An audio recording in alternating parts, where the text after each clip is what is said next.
gentlemen, welcome back to Spec M Auto. Today, we're doing another car, and you know what? You guys are going to love this car. And it ain't my car this time. I got a good buddy with me. We've been buddies for years, and it's time to meet him. Come here, Isaiah. Say hi to YouTube land. What's up, YouTube land? Not a whole lot, obviously, because you're watching YouTube. Anyway, we got his car here tonight. We just took it through the car wash, and we're getting ready to do like a nice little fun video of it and stuff. So, no more me yapping, and let's get to it. Yeah, there she is, guys. Got a good old C4 Corvette. And she is clean as hell. Look at that, guys. 1984 Chevy Corvette with the Crossfire engine.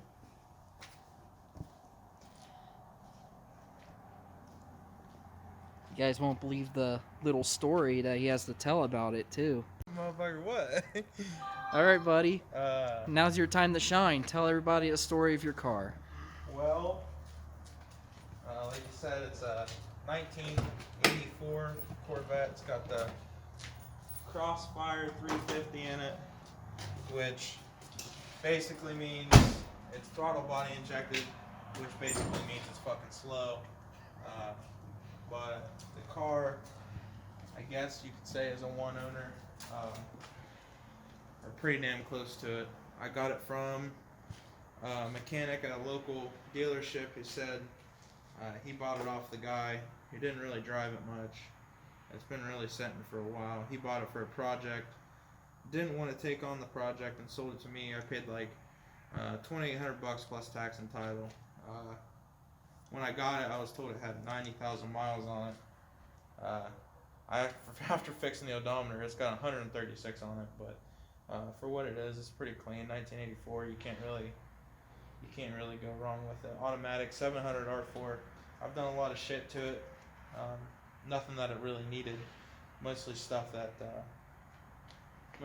just wanted to fix on it, like small shit. Put speakers in it, and done a lot of the maintenance items that were skipped out on it over the years. Plugs, wires, distributor cap, rotor. I put a radiator in it. A couple of wiring things, like the blower motor didn't work when I first got it. Fixed that. It's small shit. Besides that, I mean, I've driven the piss out of it for as much as I paid for and as much work as I've put into it. And I really won't bitch. I probably got $3,500 in it from me doing most of the work myself. Just basically parts. And I mean, it's a nice car. It runs and drives. It's not really fast, but it's got a little bit of ass behind it. It's a Corvette, so fucking people like to look at it. Oh yeah, brother. Alrighty, now we can take a good old look inside. The interior is pretty clean too. Seats are not ripped. And something else that's cool. Oh shit. There goes the hood. Isaiah did this cool little carbon fiber looking thing through the whole dash bezel here and the whole center stack. That's really cool. How much did it take you to do that? Money or time? Both. $20 in carbon fiber wrap, and I think each piece probably stripping it down because it was like a wood film over top of it, so I had to take that off and then go through with each piece. Probably an hour to an hour and a half on each piece. It's just a lot of small trimming, a lot of really small shit that I had to make sure it was perfect, because if it wasn't perfect, I'd have been mad. Oh, I totally understand. I'm a perfectionist with that type of stuff too. Yeah, if I gotta look at it every day, I want it to be nice looking. Yeah. Alright, let's take a look on the other side.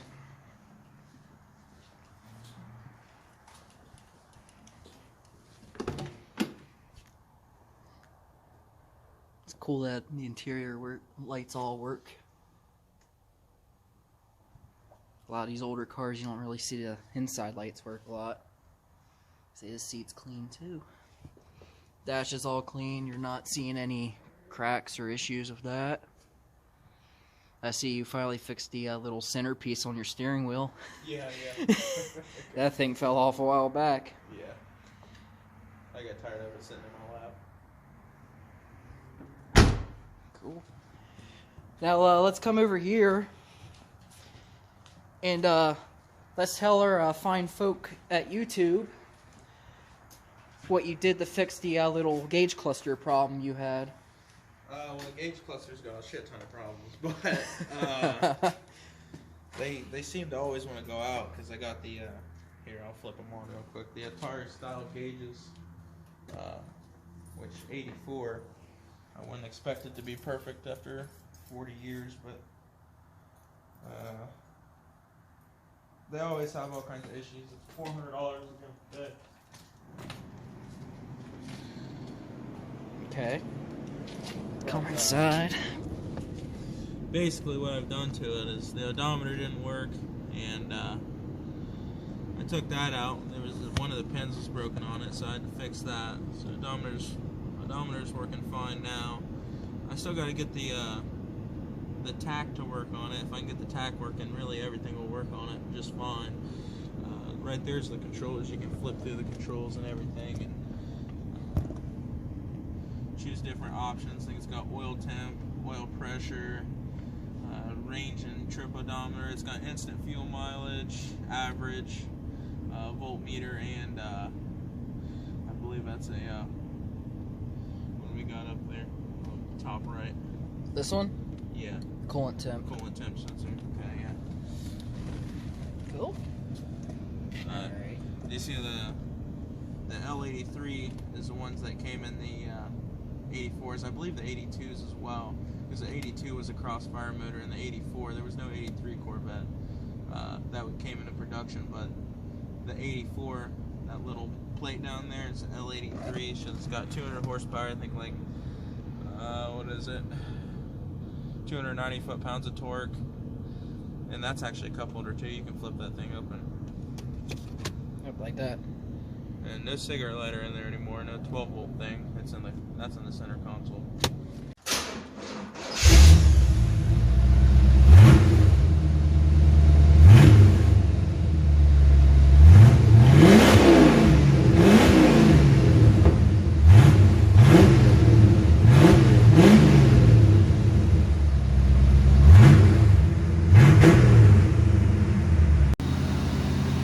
So I hope you guys enjoyed that fun little clip of Isaiah revving his sexy Corvette.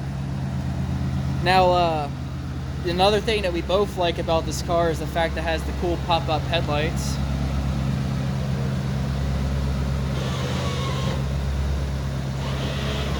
I mean, how often do you see pop-up headlights anymore?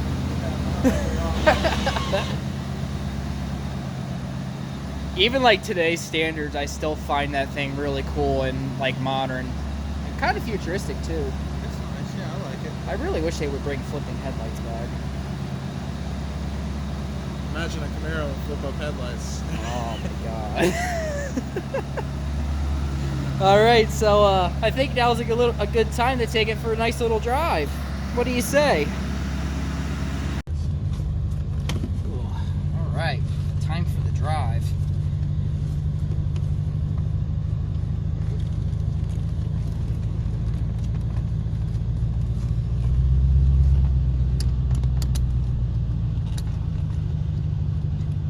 I'm thinking one day, like, during the daytime when we're, like, both not working, I think we should make a day where I make, like, a full, like, review video on this. Yeah, we can do that. However you want to do it. Yeah. Well, for now, on this video, I'm just going to kind of show it off, and because I'm sure you want people to see your cool little car, too. You definitely like to get it out there. Yeah, there's his RPM gauge not working. Which really sucks. It's like, I thought it was going to be a simple fix after looking at the forums and stuff. The tack filters go bad on these. I didn't even know there was a such thing as a fucking tack filter, but the tack filters go bad. So I tried hardwiring the tack straight to the distributor to see nothing. So I guess I gotta keep tracking down whatever the fuck is wrong with that. So, do you know exactly what a tack filter is? For those who don't know what it is. As far as I read, it's got, I don't fucking know, it's just got something to basically, it's supposed to send, it's supposed to communicate with the tack to try and send a reading to the tack in some sort of way, and I guess it has, it's some electrical shit. Not exactly sure. Like I said, before I even started reading up on it, I didn't even know that was a fucking thing. I've wired up, like on my old Chevy square body, I wired up a tack on that, and all I did was run a wire straight to the little tack plug on the distributor. Never before have I ever seen anything like that. I didn't know there was such thing as a tack filter.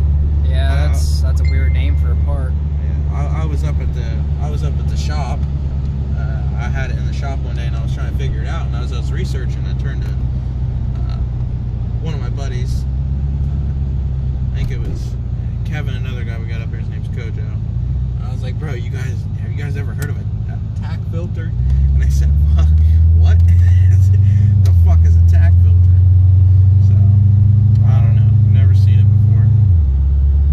Yeah, that's new for me too. I didn't even know that was a thing. Now the one thing I complain about with this car is just how rough and bouncy it is. I told Isaiah, I'm like, you need to fix your shocks, man. He's like, they're fine. That's how it's supposed to ride. I'm like, are you kidding me? She sits awful low, so. Like, I knew it sat low, but I didn't think, because that, like, the way it rides, it almost feels like it has, like, bad struts or something. I don't know. I just kind of assumed it had bad shocks and shit. Yeah, shocks are fine. There's not leaking anywhere. They're all fine. Boots are still on them. They look good. Because I've already looked at everything on this car. I've had it up on a lift a few times at work and doing shit to it, and I just looked it over. I got a list of stuff that I want to get done to it, stuff that kind of needs touched up on. But I mean, that all comes with time. Yeah, for sure. Now, I'm glad to see you actually restoring this thing, because a car like this does deserve it, especially in this kind of condition. It's in really nice shape for the age.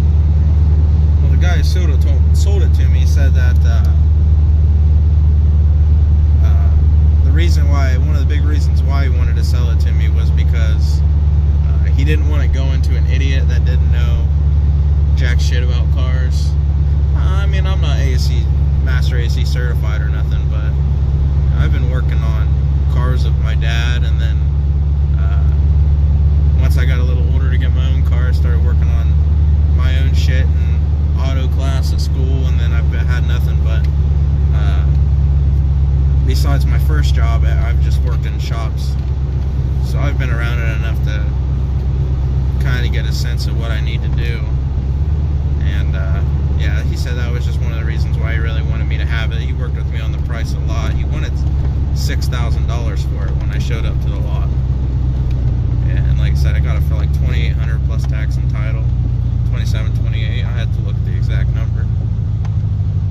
I mean, I don't know. I mean, for a C4, that's a pretty good deal, in my opinion. Oh god, this guy is like the fucking sun on. There we go. This car, the problem is since it sets so fucking low, you basically feel like you're on the ground. Like anybody that hasn't ever sat in a C4 before, you get in it, and it feels like you're pretty much fucking sitting flat on the ground. And we're kind of like laying on a couch. These seats are so fucking comfy. Yeah, they're nice. Now, the camera is bouncing around a lot. I promise you guys it's not me, it's the car. Like I said a few minutes ago, it's super bouncy in here. That's why I thought it had bad shocks. I mean, I'm sure they need replaced eventually, but they're not blown out or nothing. They're still all intact. They actually look pretty decent. The car needs ball joints and tie rod ends. It needs them bad. Maybe that's part of why it rides kind of rough. I'm not sure. But see, you're more of a Corvette genius than I am. That's why Isaiah's doing most of the talking with this car. I mean, not driving it or reviewing it right now. I'm just letting him show off his cool ride, because I honestly love the car myself. I've driven it once already. It's a fantastic little car. You can get up and go. For what it is, they made a lot faster ones, but it's a nice cruising car. The whole top comes off of it, so I basically wanted something, because real talk here. Quisha bought it for me. She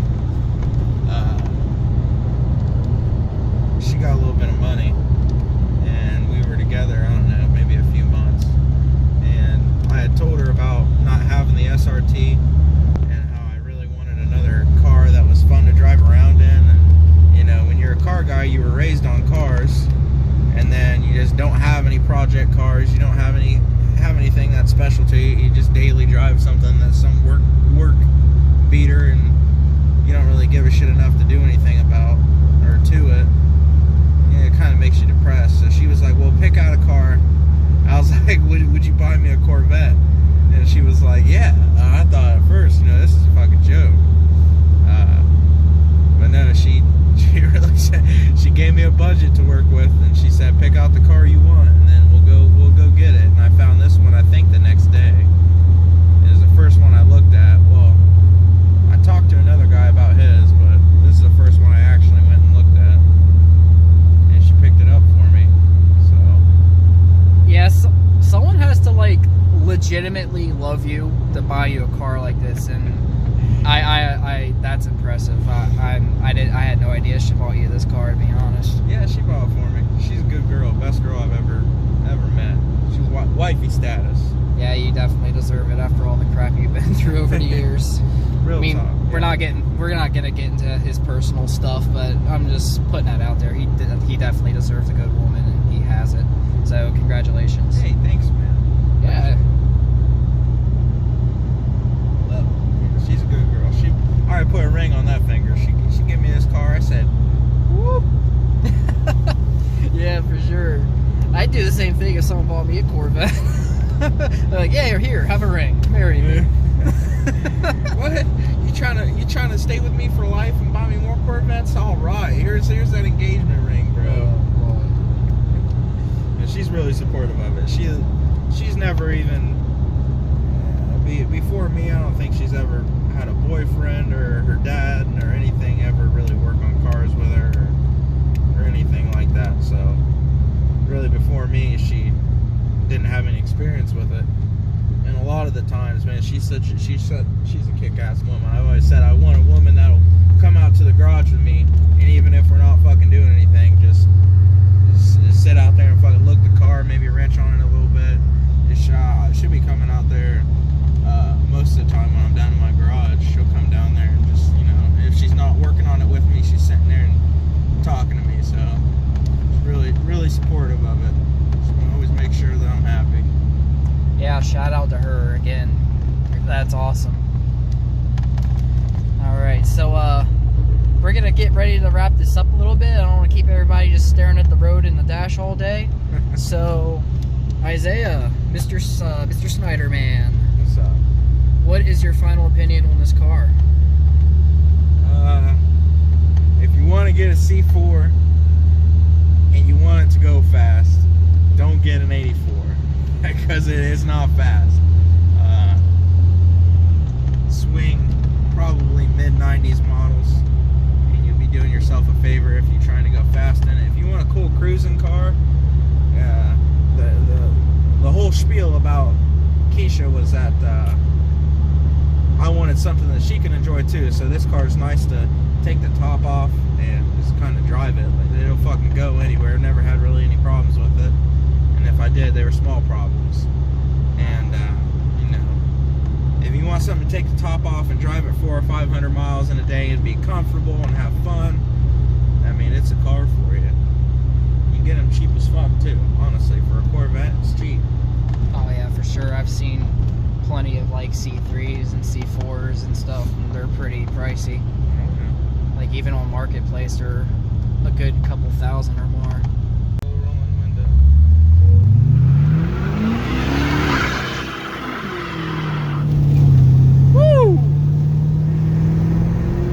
yeah, you can smell that rubber. Nice! That was fantastic. Yeah, got a little sideways action. Oh, that was nice. That was nice, Mr. Isaiah. Alright, guys. Thank you for watching.